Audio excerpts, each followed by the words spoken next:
हैं?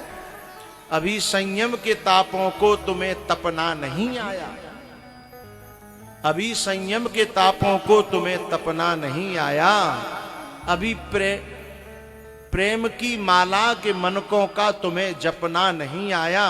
हमारा बात कहना भी अगर तुमको अखरता है, माँ का बात कहना, चाची का, नानी का, ताई का, दादी का, मौसी का बात कहना भी अगर तुमको अखरता है तो अभी सच्ची मोहब्बत का तुम्हें करना नहीं आया है। ऐसी ऐसी बच्चियां लोग बताते हैं कि एक बच्ची थी, कोई बातचीत ऐसी हो रही थी, तो मैंने कहा बेटा अपनी माँ से जो है ना ये कह देना। बोले नहीं गुरुजी मैं नहीं कह पाऊंगी। मैंने कहा क्यों? बोले मेरा माँ से अभी 3-4 दिन से बोला चाली बंद है। हे भगवान,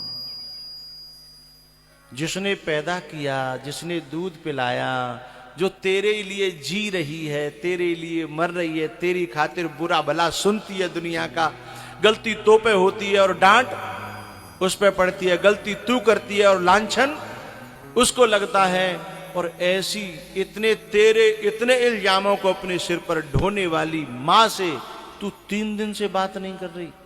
3 दिन की तो मैंने बात सुनी है, जब ऐसी बैठी होंगी 3-3 महीना तक बात नहीं करते होंगी। मैं उन्हें कहना नहीं चाहता बे सूपन खाई हैं? अरे जिस माँ जो जैसे तेरी उम्र बढ़ रही है ना, जैसे जैसे उम्र बढ़ रही है वैसे वैसे तेरी माँ अपना शॉपिंग बंद कर रही है और जोर के पैसा तेरे लिए धर रही है। हाँ या ना बोलो? है अपना श्रृंगार कम कर रही है लेकिन पैसा जोर के तेरे लिए धर रही है। अपना पेट काट रही है, अपना शौक काट रही है, अपना घूमना फिरना था वो कम कर रही है कि यदि वहां नहीं जाएंगे तो 50,000 बच जाएंगे, चलो बच्ची की शादी में हो जाएंगे। अब बस इतना, और ये बढ़ती इतनी जल्दी बढ़ती हैं कि माँ बाप परेशान है कि ये बढ़ चौ रही है। लेकिन मैं बेटियों को कहना चाहता हूं इस माँ के एहसानों को कभी भूलना नहीं। लेकिन एक बात फिर कहना चाहता हूं उन बेटियों से, तुम्हें ये बातें समझ में तो आएंगी पर तब आएंगी जब फिर माँ बाप के पास आंसू बहाने के लिए तुम्हारे पास समय नहीं होगा, माँ बाप से सॉरी बोलने के लिए तुम्हारे पास न माँ होगी, बाप के पास सॉरी बोलने के लिए तुम्हारे पास बाप न होगा। और जो ज्यादा माँ बाप से लड़ती झगड़ती हैं, जरा उन बच्चियों से दोस्ती करना जिनकी माँ दुनिया में नहीं है, जिनका बाप दुनिया में नहीं है। उनसे पूछना माँ की क्या कीमत होती है और बाप की क्या कीमत होती है? माँ की कीमत क्या होती है उससे पूछिएगा।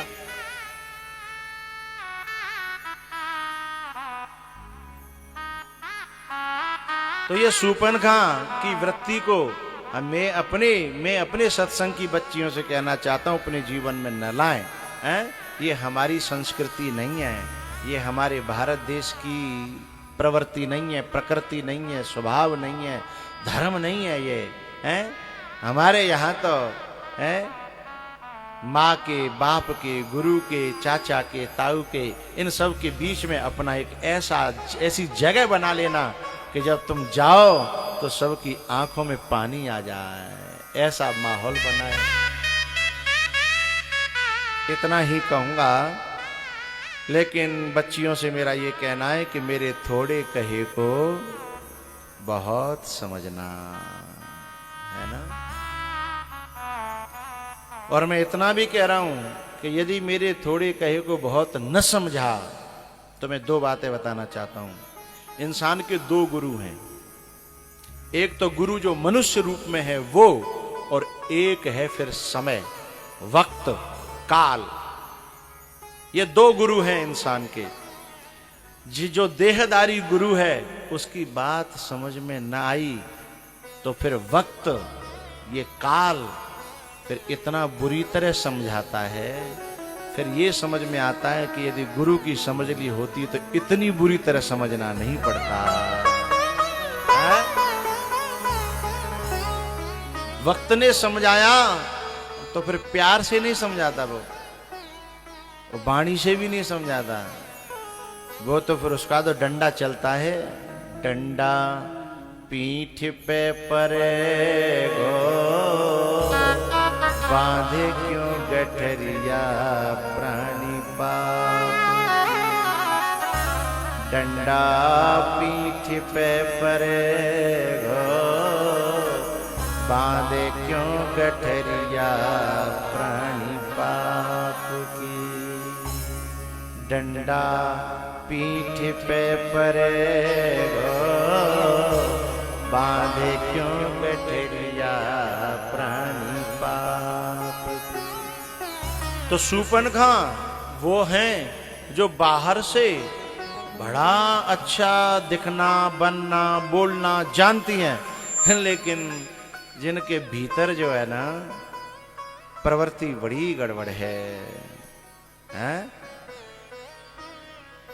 फिर उनकी एक दिन जब, क्योंकि राम नहीं समझा रहे, फिर जब लक्ष्मण क्या है? काल, शेष है लक्ष्मण, काल है, वक्त है। यदि राम की बात समझ लेती तो कम से कम नकटी तो है, बोलो तो करो, नकटी तो न होती। लेकिन जब राम की बात नहीं समझती तो फिर काल समझाता है, लक्ष्मण है काल, है? काल फिर ऐसे नहीं समझाता, काल फिर ऐसे समझाता है कि फिर कभी जीवन में इस लायक नहीं रहती है कि दोबारा किसी को मुंह दिखा पाए, हैं?